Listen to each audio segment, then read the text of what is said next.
जय भीम, नमो बुद्धाय। सभी देशवासियों को आज बुद्ध पूर्णिमा की हार्दिक शुभकामनाएं। फोटो खींच लिए तुम्हें।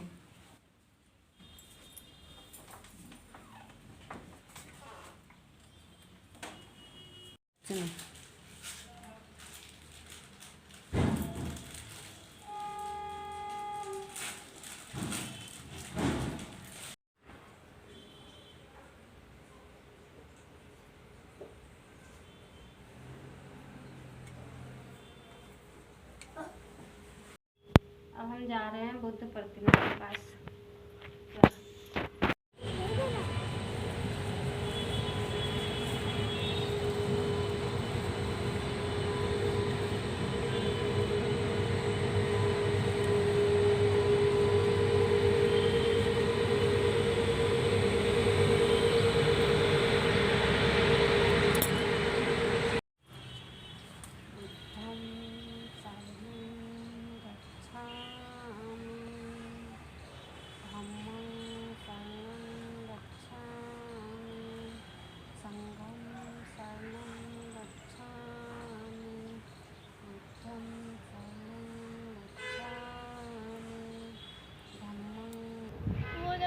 लग गया।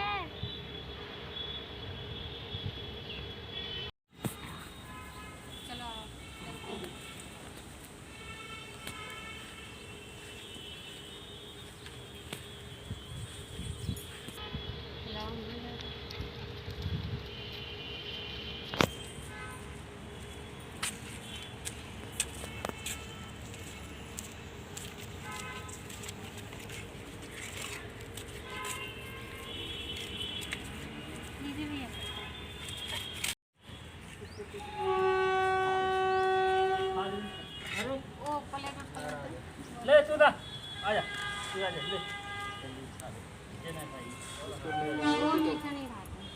भाई जय हो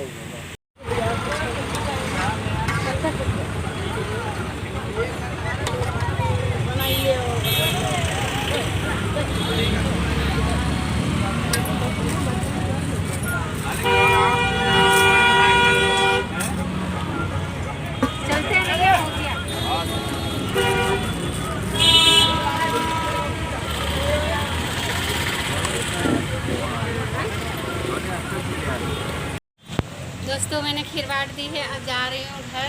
फिर इसके बाद में जाऊँगी हल्द्वानी बुद्ध पार्क में।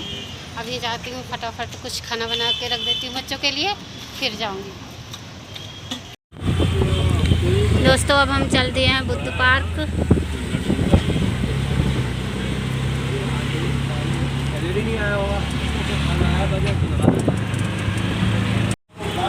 दोस्तों, हम आ चुके हैं बुद्ध पार्क।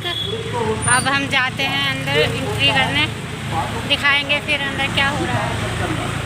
तो भारत माँ की तरह विद्वान जो व्यक्ति होगा वो बुद्ध की शरण में जाएगा, बुद्ध उसके अंदर स्वतः आ जाएगी। एक मजबूत विचारधारा होगी, यही तथागत बुद्ध ने दिया है। तो मैं अपनी बात को जो है यहीं पर विराम देता हूँ और तथागत बुद्ध की विचारधारा और हम लोग सब आत्मसात करने लगे हैं। मैंने अपनी खुद कॉलोनी का नामकरण किया, जिसमें मैंने पंचशील इनकलब करके शुरू कर दिया है। मैंने कहा हम उससे शुरू करेंगे, तो इसलिए अब थोड़ा थोड़ा प्रयास हर आदमी करें, क्योंकि तथागत बुद्ध की विचारधारा बहुत वैज्ञानिक और बहुत मानवतावादी, बहुत समानतावादी है और उसको हम करुणा हो, करुणा हो, तथागत बुद्ध की करुणा हो, करुणा हो, करुणा हो। सर्वप्रथम इस विश्व को शांति का संदेश देने वाले तथागत बुद्ध, राष्ट्रपिता ज्योतिबा फुले, माता सावित्रीबाई फुले, इस देश को विश्व गुरु बनाने वाले और इस देश को सोने की चिड़िया बनाने वाले महान शासक सम्राट अशोक जी को नमन करते हुए और भारतवर्ष के आदर्श संविधान निर्माता डॉक्टर बाबा साहब अम्बेडकर जी को नमन करते हुए और बाबा साहब के मिशन मूवमेंट को आगे बढ़ाने वाले माननीय काशीराम साहब को नमन करते हुए और बाबा साहब को तार भेजने वाले आदरणीय मुंशी हरिप्रसाद पंता जी को नमन करते हुए आप सभी सम्मानित साथियों का इस तथागत बुद्ध की जयंती में स्वागत और अभिनंदन। सम्मानित साथियों, बहुत सारी बातें हुई बुद्ध के बारे में और बहुत सारा हमारे पूर्व वक्ताओं ने हमें समझाया, बताया और बहुत कुछ सीखने को मिला। और मुझे लगता है कि जो लोग नए आए हैं उनको भी बहुत कुछ सीखने को मिला होगा। मैं बात करूंगा बुद्ध धर्म के उदय की और पतन की। सम्राट अशोक एक ऐसे शासक थे जिन्होंने कलिंग के युद्ध के बाद हथियार को छोड़ दिया और बौद्ध धर्म को स्वीकार कर लिया। उन्होंने बौद्ध धर्म को पूरे विश्व में फैलाया। पूरे विश्व में यदि बौद्ध धर्म को फैलाया तो उसमें महत्वपूर्ण योगदान आदरणीय सम्राट अशोक जी का भी है। उसके बाद बौद्ध धर्म का पतन कैसे हुआ?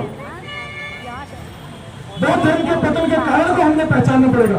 भारत में ही बौद्ध धर्म का पतन क्यों हुआ? पूरे विश्व में जो सम्राट अशोक ने बौद्ध धर्म को फैलाया वहां पर बढ़ता रहा, लेकिन भारत में उसका पतन हो गया। कैसे हुआ?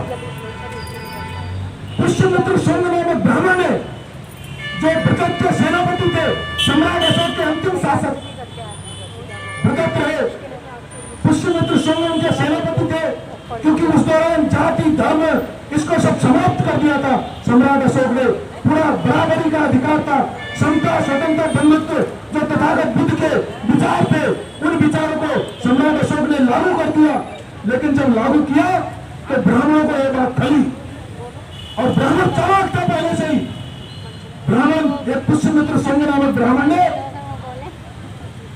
वो भृगत के सेनापति थे, एक दिन पहले ब्राह्मण चालाक तो आई, उसने सारी जगह सेनाओं में अपने लोगों को स्थापित कर दिया। जब अपने लोगों को स्थापित किया, एक दिन मौका मिलते ही उसने भृगत की हत्या कर दी। पुष्यमित्र शुंग नामक ब्राह्मण ने भृगत की हत्या कर दी और ये लागू कर दिया, ऐलान कर दिया, मनुस्मृति को लागू कर दिया, मनुस्मृति को लागू करने का ऐलान कर दिया। और शूद्र को शिक्षा से वंचित करने का जो है उन्होंने, जो मनुस्मृति के संविधान में था कि ब्राह्मण शिक्षा ग्रहण करेगा, क्षत्रिय राजपाट करेगा, वैश्य व्यापार करेगा और शूद्र जो है इन तीनों वर्णों की सेवा करेगा। इस संविधान को लागू कर दिया। यह संविधान उन्होंने उस दौरान बनाया। जब इस संविधान को बनाया, कहा जाता हमने भी पढ़ा कि पुष्यमित्र शुंग नामक ब्राह्मण ने बौद्ध भिक्षुओं के एक सर को जो काट के लाएगा उसको 100 रुपये इनाम दी जाती थी। उस दौरान में उन्होंने बौद्ध धर्म के सारे शास्त्रों को खत्म कर दिया, जला दिया।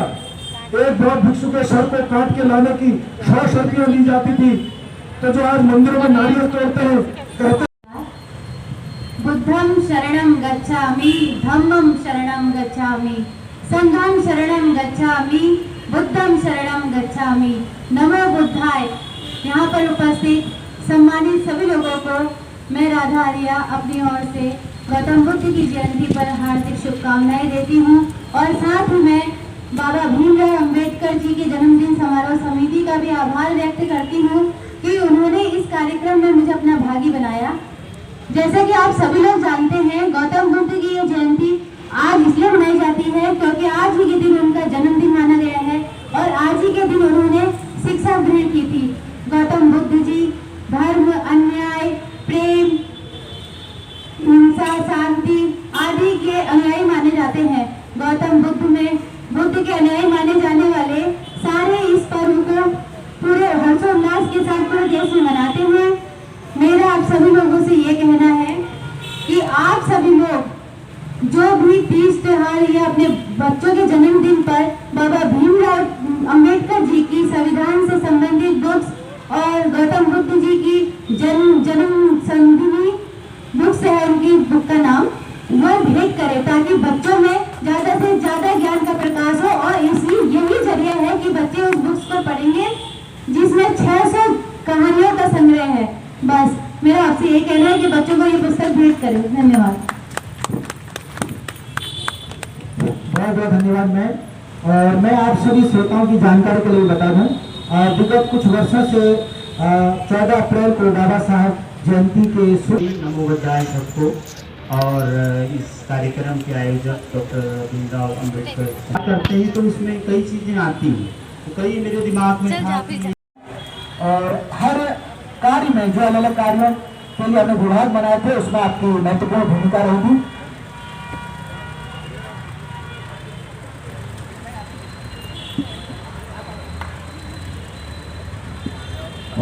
और तालियों के साथ सम्मान प्राप्त करते हुए हमारे साथी श्री दुर्गा प्रसाद जी। इसी प्रकार आपका योगदान भविष्य में भी सामाजिक कार्यों के लिए मिलता रहेगा, पूरी उम्मीद है। मैं निवेदन करना चाहूंगा श्री मोहनलाल जी, जीतपुर नेगी जी, और आपका विशेष योगदान, आपने अपने क्षेत्र में अपने प्रयासों से, अपने संसाधनों से अनेक बैठकें आपके निवास स्थान पर हुई हैं और जयंती में आपका बहुत योगदान है। आदरणीय मेरी जी से निवेदन है, कृपया हमारे वरिष्ठ साथियों को इस अमूल्य कार्य के लिए कृपया अन्य साथी भी आ जाएं पुरस्कृत करते हुए। और यह सम्मान आपको डॉक्टर भीमराव अम्बेडकर जयंती में आपके कुशल नेतृत्व के लिए भी, योगदान के लिए भी समिति प्रदान कर रही है और आपके सहयोग की आकांक्षा भी रहेगी। श्री प्रेमचंद्र जी, जवाहर ज्योति दंगा ढंगा, और आपके सहयोग से विद्यालय में, अम्बेडकर विद्यालय में आप कार्यरत हैं और आपका सहयोग प्रति बैठक और प्रत्येक दिन समिति को मिलते रहता है। इसी प्रकार आपका सहयोग निरंतर मिलते रहेगा, ऐसी भी हम पूरी उम्मीद आपसे करते हैं। श्री विपिन बिहारी जी, पुत्र श्री भूपाल राम जी, चौफरा चौराहा हल्द्वानी, संभवतः यहाँ पर नहीं है, अभी यहीं पर थे। चलिए विचार करते हैं थोड़ी देर और सभी मंच पर आए अपने अतिथियों का मैं स्वागत करना चाहूंगा।